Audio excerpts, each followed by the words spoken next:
Hi, welcome to Sparks academy. இன்னைக்கு நம்ம எதை பற்றி பார்க்க போகிறோம் அப்படின்னா, நேற்று நைட்ல இருந்து இன்ஸ்டாகிராம், வாட்ஸ்அப்லலாம் ஒரு பயங்கரமான ஒரு நோட்டிஃபிகேஷன் வந்து வைரலாக வந்துட்டு இருக்கு. அது எதை பற்றி அப்படின்னு பார்த்தீங்கன்னா, நம்ம இந்தியன் ரயில்வேஸில் வந்து பார்த்தீங்கன்னா ஆர்ஆர்பி ஜேஇக்கான ஒரு அஃபிஷியல் டிராஃப்ட் ரிலீஸ் பண்ணியிருக்காங்க. ஸோ இந்த அஃபிஷியல் டிராஃப்டில் என்ன இருக்குது, அது எத்தனை வேகன்சிஸ் கொடுத்துருக்காங்க அப்படிங்கிறத இந்த வீடியோவில் பற்றி பார்க்க போகிறோம்.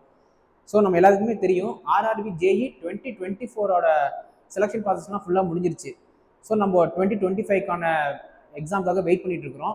ஸோ நோட்டிஃபிகேஷன் எப்போ வரும் அப்படின்னு சொல்லி நிறைய பேர் வெயிட் பண்ணிகிட்டே இருக்கீங்க. ஸோ நம்ம இந்த எக்ஸாமுக்கு வந்து பார்த்தீங்கன்னா 2025 ஜேஇக்கு வந்து பார்த்தீங்கன்னா இந்தியன் ரயில்வேஸில் நிறைய புது ப்ராஜெக்ட்ஸ்லாம் இன்க்ளூட் பண்ணியிருக்காங்க, நிறைய எக்ஸ்பென்ஸ்லாம் புதுசாக பண்ணியிருக்காங்க. ஸோ நம்ம சைட்லேருந்து பார்த்தீங்கன்னா நம்ம ஒரு 8,000 10,000 வேகன்சி வரைக்கும் எக்ஸ்பெக்ட் பண்ணியிருந்தோம். ஆனால் நேற்று வந்து அந்த நோட்டிஃபிகேஷனில் வந்து அந்த அஃபிஷியல் நோட்டீஸில் வந்து பார்த்தீங்கன்னா எவ்வளோ வேகன்சிஸ் இருக்குது, ஜோன் வைஸ் என்னென்ன வேகன்சிஸ் இருக்குன்னு கொடுத்துருந்தாங்க. ஸோ நம்ம இந்த வீடியோவில் வந்து அதை பற்றி தான் பார்க்க போகிறோம். ஸோ வந்து பார்த்தீங்கன்னா அஃபிஷியல் டிராஃப்ட் ரிலீஸ் பண்ணியிருக்காங்க. ஸோ அந்த டிராஃப்ட்டில் வந்து பார்த்தீங்கன்னா எந்தெந்த டிபார்ட்மெண்ட்டுக்கு எத்தனை வேகன்சி அப்படின்னு கொடுத்துருக்காங்க. எலக்ட்ரிக்கலுக்கு இங்கே பாருங்க, எலக்ட்ரிக்கலுக்கு எத்தனை வேகன்சிஸ், என்ன டிபார்ட்மெண்ட் இருக்குது, அப்புறம் அப்ரூவ்ட் வேகன்சிஸ் என்னென்ன அப்படின்னு சொல்லியிருக்காங்க. ஸோ நம்ம ஒரு 8,000 வேகன்சி எதிர்பார்த்தோம். ஆனால் மொத்தம் வந்து பார்த்தீங்கன்னா மொத்த டிபார்ட்மெண்ட்டே சேர்த்து 25,970, அதாவது 2,520 வேகன்சி தான் விட்டுருக்காங்க. ஸோ மெக்கானிக்கலுக்கு, எலக்ட்ரிக்கலுக்கு, அப்புறம் எஸ்என்டி, அப்புறம் ஸ்டோர்ஸ் மொத்தமாக சேர்த்து 2570 வேகன்சி தான் விட்டுருக்காங்க. ஸோ மொத்தமாக வந்து பார்த்தீங்கன்னா ஒவ்வொரு டிபார்ட்மெண்ட்டுக்கும் அப்படின்னு பார்த்தீங்கன்னா இந்த 2025ல் 2570 வேகன்சிஸ் இருக்குது.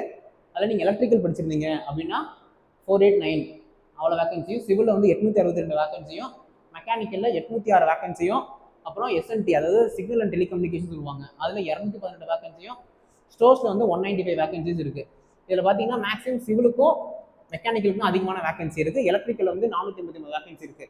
ஆனால் வந்து பார்த்தீங்கன்னா ஆர்ஆர்பி ஜேஇயில் 2024 வந்து பார்த்தீங்கன்னா வேகன்சி விடும்போது எலக்ட்ரிக்கல் மெக்கானிக்கல்லாம் காமன் பேப்பர் வச்சுருந்தாங்க. அதாவது இந்த வேகன்சிக்கு வந்து மெக்கானிக்கலும் எலக்ட்ரிக்கல் ரெண்டு பேருமே போட்டி போடுற மாதிரி இருக்கும். அதே மாதிரி ஸ்டோர்ஸ் வந்து எனி டிபார்ட்மெண்ட் எக்ஸாம் எழுதுற மாதிரி இருந்துச்சு. சிவிலுக்கு வந்து சிவில் மட்டும் எக்ஸாம் எழுதுற மாதிரி இருந்துச்சு. ஸோ அதுக்கப்புறம் என்ன நோட்டீஸ் விட்டுருக்காங்க பார்த்தீங்கன்னா,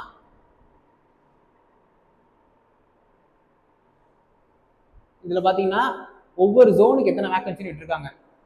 junior engineer, electrical, PLW, CS, central railway, ER, நம்ம வந்து சென்னை வந்து பார்த்தீங்கன்னா சதர்ன் ரயில்வேல வரும். ஸோ சதர்ன் ரயில்வேல மொத்தம் எத்தனை வேகன்சி அப்படின்னு விட்டுருக்காங்க. ஸோ மொத்தம் வந்து பார்த்தீங்கன்னா 2570 வேகன்சி. நம்ம சதர்ன் ரயில்வே வந்து பார்த்தீங்கன்னா 219 வேகன்சி. ஸோ இது விட்டுருக்காங்க. இது வந்து ஒரு அஃபிஷியல் டிராஃப்ட் தான். ஸோ இதுக்கப்புறம் வேகன்சி இன்க்ரீஸ் ஆகலாம், இல்லை இதோட கம்மியாக கூட ஆகலாம். ஸோ நம்ம எக்ஸ்பெக்ட் பண்ணது என்னன்னு பார்த்தீங்கன்னா ஒரு 8,000 வேகன்சி 10,000 வேகன்சி எக்ஸ்பெக்ட் பண்ணியிருந்தோம். ஸோ நம்ம ஸ்பார்க்ஸ் அகாடமியில் வந்து பார்த்தீங்கன்னா ஒரு அஃபிஷியலான ஒரு ஆர்ஆர்பி ஜேஇக்கு அப்படின்னு சொல்லி ஒரு எக்ஸ்க்ளூசிவாக ஒரு பேட்ச் ஸ்டார்ட் பண்ண போகிறோம்.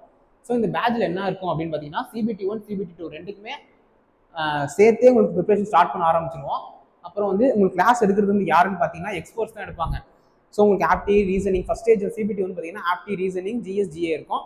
செகண்ட் ஸ்டேஜ் வந்து உங்களுக்கு வந்து science plus environment, CS plus core subject ஒரு மார்க்கு இருக்கும். ஸோ இதுக்கான சப்ஜெக்ட்ஸ் வந்து அவங்க ஒவ்வொரு சப்ஜெக்ட் எக்ஸ்பர்ட்ஸ் எடுப்பாங்க. உங்களுக்கு ப்ரீவியஸ் இயர் கொஷின்ஸ் போத். இந்த கோர்ஸ் வந்து பார்த்தீங்கன்னா ஆன்லைன்லையும் இருக்கும், ஆஃப்லைன்லையும் இருக்கும். இந்த கோர்ஸ் எப்போ ஸ்டார்ட் ஆகுது அப்படின்னு பார்த்தீங்கன்னா நாளையிலேருந்து, அதாவது 29 ஸ்டார்ட் ஆகுது. இந்த கோர்ஸ் நீங்கள் ஜாயின் பண்ணணும் அப்படின்னா இங்கே இருக்க நம்பர் கால் பண்ணுங்கள். இந்த நம்பர் கீழே டிஸ்கிரிப்ஷன்லையும் கொடுத்துருப்போம். கீழே அந்த டிஸ்கிரிப்ஷன் நம்பர் கால் பண்ணி இந்த கோர்ஸ் நீங்கள் ஜாயின் பண்ணிக்கலாம். இதுக்கு அட்மிஷன் போயிட்டு இருக்கு. ஸோ நம்ம எதிர்பார்த்த மாதிரி ஆர்ஆர்பி ஜேஇக்கான 2025 நோட்டிஃபிகேஷன் விட்டுட்டாங்க. ஸோ நோட்டீஸ் விட்டாங்க. நோட்டிஃபிகேஷன் வந்து பார்த்தீங்கன்னா இன்னும் கொஞ்சம் நாளில் வந்துடும். ஸோ இதே சிலபஸ் 2024 நடந்த அதே சிலபஸ் தானா, இல்லை சிலபஸ் மாறுதா, இல்லை குவாலிஃபிகேஷன்ஸ்லாம் மாறுதா அப்படிங்கிறத வந்து நம்ம சேனல் ரெகுலர் அப்டேட் பண்ணிட்டே இருப்போம். Until tata, bye bye, see you, take care.